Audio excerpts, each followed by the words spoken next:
കണ്ടാ മതി അവന്റെ സാധനം പണ്ട് വെള്ളം പോകും. ചിലർക്ക് എങ്ങനെയാണെന്നറിയാവോ? ചിലർക്കൊന്ന് തൊട്ടാ ബസ്സിലൊക്കെ കണ്ടിട്ടില്ലേ, നമ്മൾ പെൺകുട്ടികൾ ബസ്സിലൊക്കെ കയറുന്ന സമയത്ത് പലരും എന്താണ് അവിടെ തൊടുന്നു, ഇവിടെ ഇവനെ ഒന്നും പറഞ്ഞിട്ട് കാര്യമില്ല.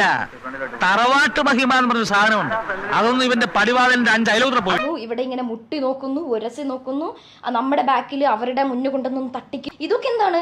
അവർക്ക് അവരുടെ സെക്ഷൽ ഫ്രസ്ട്രേഷൻ, അല്ലെങ്കിൽ അവരുടെ പോകാനുള്ളത് അങ്ങനെ പോകും. അവമാനിക്കരുത്, ഞാൻ നല്ലൊരു കുടുംബത്തിൽ പറഞ്ഞവനാണ്. നീ നല്ല കുടുംബത്തിൽ പറഞ്ഞു, ഞാൻ പിന്നെ മറ്റേ കുടുംബത്തിൽ പറഞ്ഞു. പക്ഷെ ചിലർക്ക് എന്താണെന്നറിയോ, ഒരു പെൺകുട്ടിയോട് ചോദിക്കാം, നീ വിർജിൻ ആണോ, വിർജിൻ അല്ലെങ്കിൽ എങ്ങനെ വിർജിനിറ്റി നഷ്ടമായി, ആ ഒരു പ്രൊസീജിയർ ഇങ്ങനെ കേൾക്കുമ്പോഴൊരു സുഖം ഉണ്ടല്ലോ.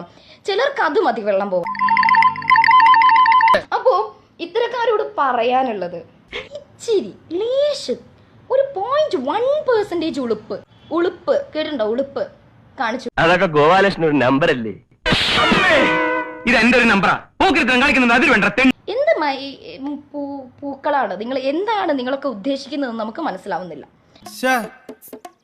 ഉളുപ്പുണ്ടടാ ചക്കണക്ക്, എന്നാ പോവാൻ നോക്കടാ.